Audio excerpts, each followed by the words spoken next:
je vous propose un nouvel épisode du podcast « Il était une fois le bijou », le podcast thématique qui raconte les plus belles histoires de bijoux.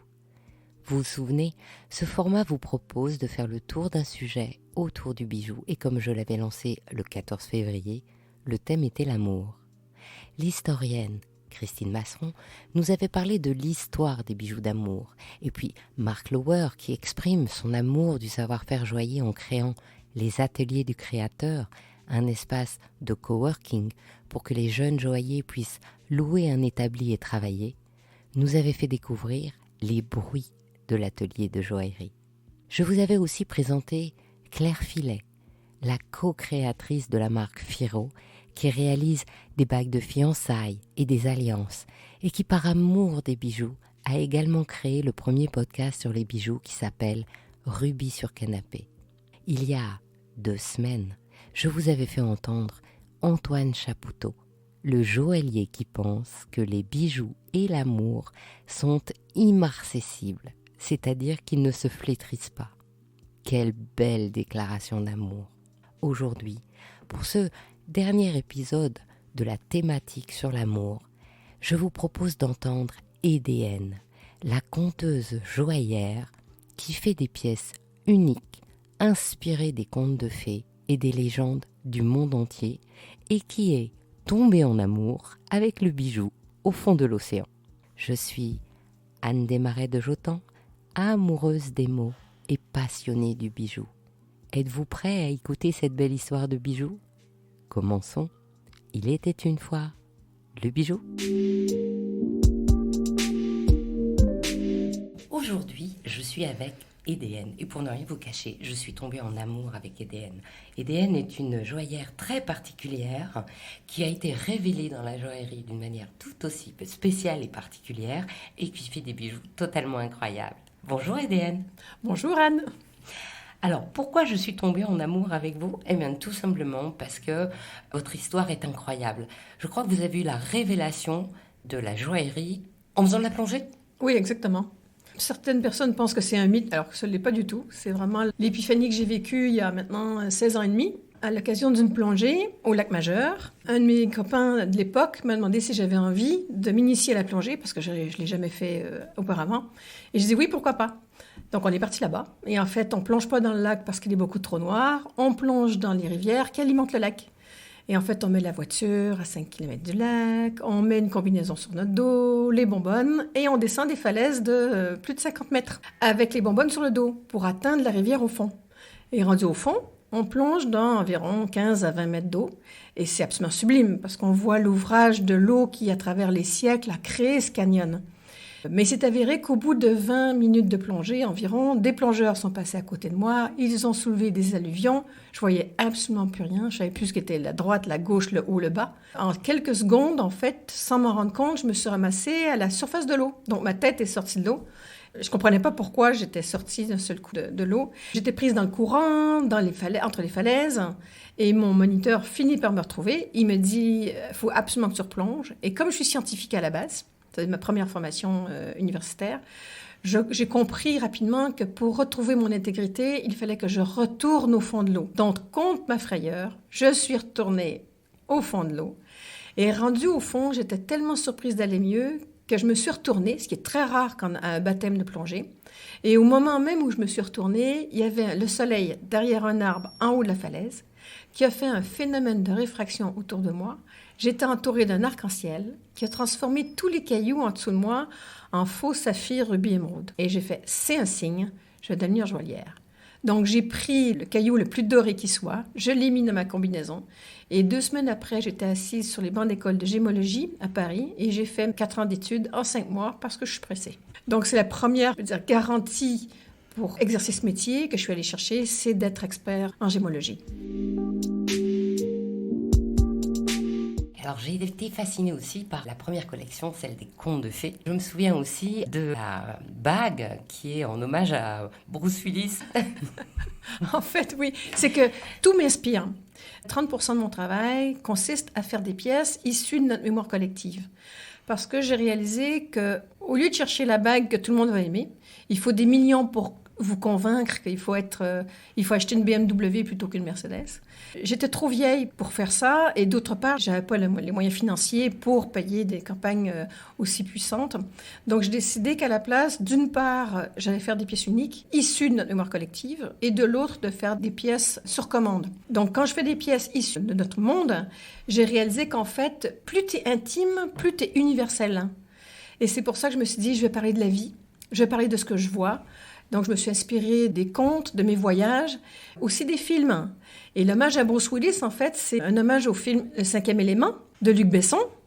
Et vous avez une citrine tournée à l'envers qui est Lilou. Et en dessous, vous avez un diamant qui est non serti. Donc, il bouge. Il doit être libre parce que c'est Bruce Willis, donc c'est Corben. Et il doit être libre de dire à Lilou « je t'aime », sinon ça n'allait pas marcher. Ce qui fait que comme il peut enfin révéler son amour à Lilou, elle, ça lui permet de crier son immense jet jaune, de tuer la planète ennemie et de sauver l'humanité. C'est ce qui est étonnant dans cette pièce, c'est que le diamant qui est sous la citrine se réfracte en 4 à travers la citrine. Ce qui fait que quand on regarde la bague vraiment du dessus, on voit 4 diamants au lieu d'un.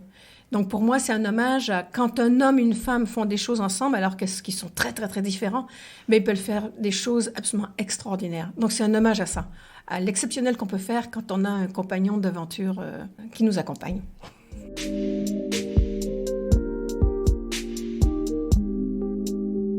Dans la même ligne, quand j'ai été voir l'exposition que vous avez faite au musée de la Légion d'honneur et des ordres de la chevalerie, évidemment, j'ai été totalement fascinée par Nexus. Ça me fait plaisir parce que cette pièce, pour moi, est importante pour 2 raisons. Je peux même presque dire 3. La première, parce que j'ai découvert... Pour moi, vous savez, j'ai un vocabulaire dans mon travail. Chaque symbole a un sens. Ce qui est génial aujourd'hui, c'est que les clients qui viennent me voir adhèrent complètement à ce vocabulaire et carrément me le demandent en disant « je veux avoir votre symbole de l'amour, je veux avoir votre symbole de la ténacité ». Et pour moi, Nexus, donc, ce sont des feuilles de vigne ou du lierre qui poussent sur un mur. Le lierre, ça prend du temps à grimper sur un mur, comme l'amour, à se construire et à faire des vraies unions. Au même titre, quand on arrache des feuilles de lierre d'un mur, on casse le mur, on brise la brique. Et c'est pareil, si un homme ou une femme décide de rompre son lien et de suivre quelqu'un d'autre dans sa vie amoureuse, ben, il casse une tribu. Et du coup, c'est pour moi, le lierre est le symbole de l'engagement, du lien. Donc, pour une part. Et de l'autre, c'est que c'est une invention. Donc, j'ai inventé un nouveau porté. Et parce que je trouve que la plus belle sculpture qui existe dans la nature, c'est le corps de la femme. Quel qu'il soit, quelles que soient ses formes.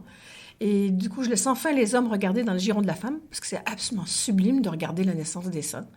Et c'est un bijou qui vient se mettre entre les seins. Il n'est pas nécessaire du tout que le décolleté soit important, mais ça vient se glisser dans le décolleté. Et il n'y a rien, ça ne tient pas autour du cou. Ça tient par un mécanisme que j'ai inventé. Et c'est vraiment très, très saillant. C'est inusité, c'est inattendu. Ce qui fait que quand les gens sont venus au musée, ils se sont rendus compte que le travail que je fais, on ne peut pas dire que c'est un ornement. Comme par exemple de porter une bague. C'est sûr, je fais des bagues, je fais des colliers.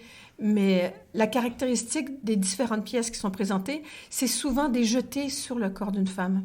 Et Nexus en est la démonstration. Et la troisième raison pour laquelle j'étais contente de cette pièce, c'est la matière. Donc j'ai inventé une nouvelle matière en prenant ce qui existe déjà, mais avec un rendu totalement inusité. J'ai même des gens du métier qui m'ont dit « Oh là là, qu'est-ce que j'aurais aimé avoir eu l'idée de pouvoir avoir cette matière ?» Parce qu'on dirait du velours. On dirait vraiment, vraiment du velours. Les gens pensent tous que c'est du tissu. Alors que pas du tout, c'est vraiment du métal. Mais le regard plonge dans la pièce, au lieu de rebondir sur de l'or lisse. Parce que l'or noir est lisse et brillant. Et je voulais pas que ce soit brillant. Et le titane ne m'intéresse pas encore. Je trouve cette matière trop légère. J'adore quand un bijou est lourd. C'est, comme je dis, j'adore quand un homme me serre fort dans ses bras. Mais je trouve que le bijou est trop léger. J'ai pris une autre matière noble, donc j'ai pris de l'argent, sur laquelle on a travaillé dessus. Donc c'est de l'argent et de l'or. Et après, je l'ai confié à une industrie qui n'a rien à voir avec la joaillerie. On a fait une 20aine d'essais pour arriver à cette qualité de velours. C'est vraiment très beau. Si je décris précisément, en fait, c'est un porté qui se met dans le décolleté, qui fait complètement le tour du sein pour une partie. Ouais. Et de l'autre, il y a une feuille qui se met où l'on veut. Où l'on veut. Ouais. Parce que la vie, c'est le chaos. Il n'y a rien qui est en droite ligne, en fait. C'est la raison pour laquelle j'ai mis une autre broche qu'on met n'importe où pour compléter le premier élément.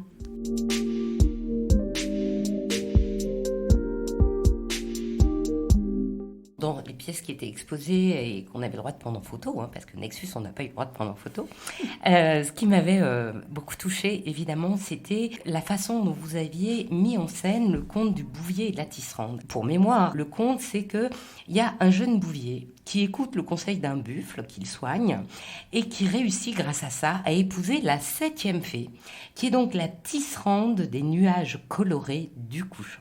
Mais bien sûr, quand la mère céleste s'en aperçoit, elle n'est pas contente du tout et elle les sépare d'un trait. C'est comme ça qu'est née la Voie lactée. Et donc, par magie, le bouvier rattrape sa chérie et la reine-mère, qui est quand même pas contente, elle les sépare de part et d'autre de la Voie lactée en 2 étoiles, mais qui ne peuvent se rejoindre qu'une fois par an. Cette une fois par an, c'est le 7e jour du 7e mois lunaire. Et donc, ça vous a inspiré une broche magnifique. En fait, c'est un pendentif. Parce que l'écrin dans lequel il est présenté, je cache la chaîne, d'où la confusion, parce que mon objectif, c'est que les gens ne savent pas ce que c'est. Qu'ils soient plus attirés par un objet d'art, encore une fois, que par un ornement. Et comme c'était dans un musée, je n'avais pas l'opportunité d'ouvrir les vitrines et de vous montrer que c'est un pendentif et que la chaîne est totalement cachée dans l'écrin. Parce qu'en fait, le 7 juillet, en Chine, c'est la Saint-Valentin. D'où la raison que la déesse les autorise à se voir et à s'aimer une fois par année. Le jour de la Saint-Valentin chinoise. Donc, ce sont des nuages qui sont sculptés dans du jade blanc, incrustés dans de l'or, pavés de diamants. Et les nuages s'ouvrent, donc une fois par année, et laissent apparaître un saphir rose, qui est le symbole de l'amour. Et sinon, une fois le 7 juillet passé, vous refermez les nuages et portez le pendentif nuage fermé. Il se porte niveau plexus, parce que c'est le siège de nos émotions. Si je dis à un homme « je t'aime » avec la tête, il me croira beaucoup moins que si je lui dis que ça vient de mon sternum. Donc pour moi, c'est vraiment le siège des émotions, ce qui fait que tous mes pendentifs sont à cette hauteur-là. Et je l'ai placé dans un écrin qui bouge et au-dessus du bijou, en trembleuse, sont installés des nuages en plumes que j'ai fait avec un plumassier qui a travaillé chez Chanel. Donc c'est très amusant parce que les nuages en plumes bougent constamment puisque l'écrin bouge. Je crois fermement qu'on peut faire des œuvres d'art avec de la joaillerie. Quand j'ai vu Jarre, les premières pièces que j'ai vues de lui, je me suis vraiment dit, non, on peut vraiment faire de l'art. Et après, il y a d'autres joailliers que je vois qui sont exactement dans le même sens, que ce soit Viren Bhagat à Mumbai. Je pense que c'est une 9e, genre aujourd'hui on pourrait dire 10e, forme d'art selon moi.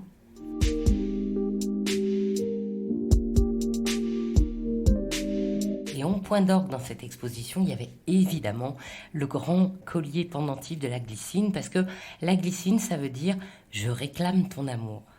C'est « je réclame ton amour » et c'est aussi en même temps, et ça c'est le sens que moi j'y mets, se révéler à son insu. Parce que c'est sûr qu'on garde plein de choses cachées, mais mine de rien, nos gestes, nos actes, nos paroles peuvent en dire plus que ce qu'on veut bien penser. Bon, vous avez bien compris, je suis québécoise.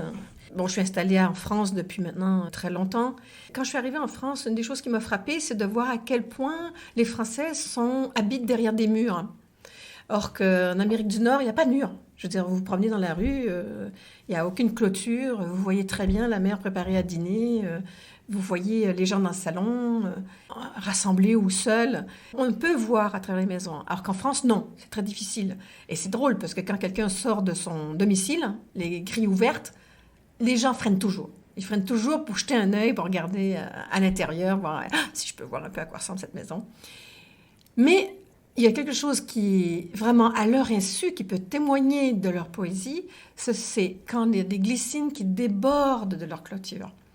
Et c'est absolument sublime. Je sais, même moi où j'habite, il y a des glycines qui sont célèbres, où les gens vont passer à Essian pour voir quand elles sortent, quand elles pointent au printemps. C'est la magnificence de ces glycines. Je trouve ça absolument sublime, cette poésie qui déborde de leur mur. Cette parure, elle est typique d'EDN, dans le sens où le collier ne se ferme pas. Non. Ce que je veux dire, ne se ferme pas devant. Il y a forcément un fermoir magique à l'arrière. Il y a 3 grappes de glycine qui peuvent s'enlever, se mettre comme on le souhaite, et un grand diamant qui est au bout de la glycine centrale qui coule au milieu des seins, comme tu veux me le Même faire dessous, en général, même dessous, oui. bon voilà. Chaque pétale, il y en a 84, ouais. 84, a été réalisé à la main, individuellement, par un savoir-faire d'excellence, donc un glypticien français, même parisien, non, je Oui, crois. parisien. Et ça a mis 2 ans de travail, c'est bien Oui, ça? 2 ans et demi. Ça a pris 2 ans et demi. De faire les fleurs, ça a pris plus d'1 an, parce que chaque fleur est constituée de 2 pétales, donc ça a pris plus d'un an et demi.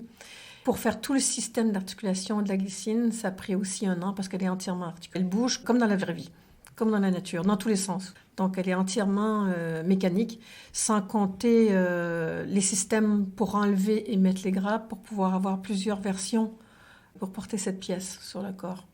Et pourquoi l'améthyste alors? Pour la couleur. Parce qu'en fait, c'était soit saphir violet, soit améthyste. J'aurais pu la faire blanche, mais en la faisant blanche, je trouvais que je m'éloignais un peu de la poésie et je m'approchais un peu plus de l'objet d'Aude-Joiry. Le violet, c'est vraiment comme si j'étais peintre, que je prenais les couleurs et que je restituais ma vision de la glycine. Le blanc, où j'aurais pris le cristal de roche, plus transparent, je pense que ça serait éloigné un peu de l'œuvre d'art pour s'approcher plus de la stricto sensus de la Aude-Joiry. Je me demandais si c'était par cause du conte, comme on est dans les contes aussi d'amour. On m'avait raconté que l'améthyste était une nymphe et que Bacchus avait des vues sur la nymphe améthyste et commençait à la tenir ou la serrer d'un peu trop près. Et donc elle s'était sauvée et elle avait été voir la déesse mère qui, pour la protéger, l'avait transformée en cristal de roche transparente, toute blanche puisqu'elle était pure. Et que Bacchus, qui continuait à la courir, bien sûr, avec son verre de vin à la main, de rage, lui avait envoyé le verre de vin à la figure sur la roche, qui s'était donc teintée de violet et qui était donc devenue l'améthyste telle qu'on la connaît aujourd'hui. Ah, c'est joli comme histoire. Je pourrais toujours l'ajouter. Vous m'avez raconté que vous parliez bien sûr de joaillerie à des assemblées de femmes et vous alliez leur expliquer les bijoux et que à cette occasion, vous leur mettiez des diamants dans leur champagne. Oui.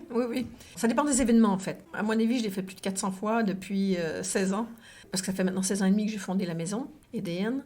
Au départ, c'est comme ça que je me suis fait connaître. J'ai fait une quarantaine de conférences à travers la France où je racontais ce que c'est le diamant, qu'est-ce que vous achetez, aider les gens à enlever des fausses idées. Donc, je donnais des cours sur le diamant. Et à la fin, je faisais gagner un diamant dans le champagne.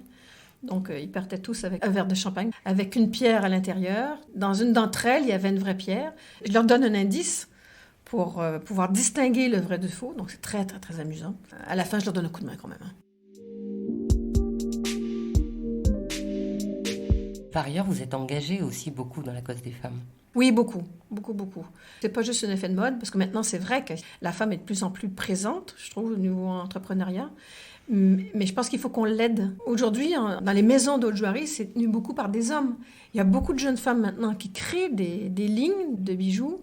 Mais dans les maisons d'Aude-Joiry, il y a très, très, très peu de femmes. Et je pense que la femme apporte vraiment quelque chose que l'homme n'a pas. Et peut-être plus de poésie, justement. Et par ailleurs, j'essaie d'aider beaucoup au niveau de l'éducation des femmes. Je pense que le moyen le plus facile pour aider notre humanité à avancer de manière positive, c'est d'élever les jeunes femmes à ce qu'elles élèvent leurs garçons avec plus de respect pour les femmes et en leur laissant plus de place. Ça ne veut pas dire de prendre leur place, parce que ça peut parfois être ça dont l'homme est effrayé, mais ça ne veut pas dire de prendre leur place, mais d'être plus en accompagnement. Je dis toujours qu'en amour, c'est pas de chercher quelqu'un avec lequel on est en fusion, parce que qui dit fusion dit disparaître. Et pour moi, un conjoint, c'est un compagnon de voyage qu'on tient par la main et avec qui on traverse la vie. Donc voilà.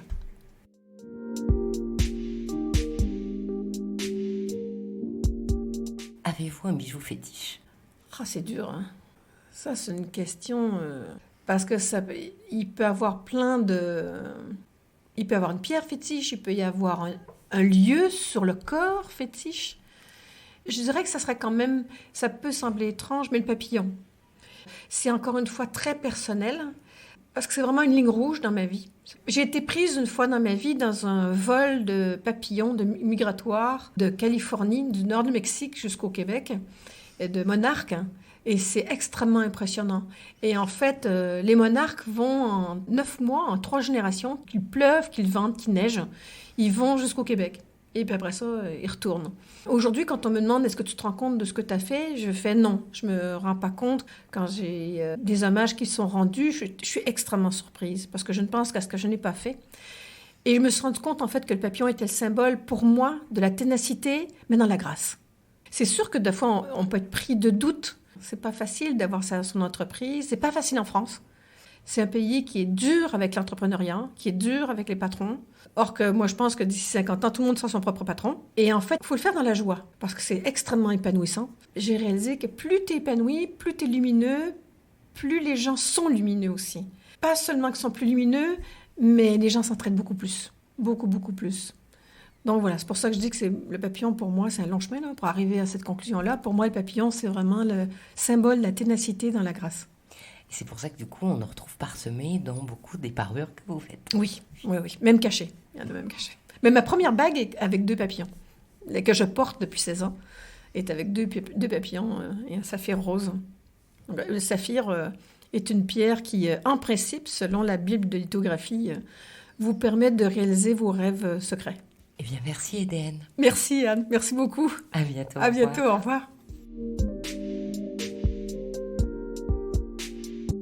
Ainsi se termine cet épisode d'Il était une fois le bijou qui clôture le cycle sur l'amour. Je vous propose une jolie semaine et vous donne rendez-vous dimanche prochain, cette fois pour le format Le bijou comme un bisou. Et dans ce prochain épisode, je vous réserve une surprise. En avant-première de l'exposition Jean Vendôme qui s'ouvrira le jeudi suivant à l'École des Arts Joailliers, je vous ferai entendre Sophie Lefebvre, la commissaire de cette exposition, qui pour écrire la monographie de Jean Vendôme a été invitée par le maître joaillier lui-même à partager sa table et à entrer dans son atelier chaque semaine pendant 5 ans. Vivement la semaine prochaine. Si cette histoire vous a plu, mettez plein de petites étoiles sur Apple Podcast ou des cœurs sur toutes les autres applications et partagez sur les réseaux sociaux. Vos encouragements brilleront pour moi comme des joyaux. À dimanche pour une prochaine histoire de bijoux.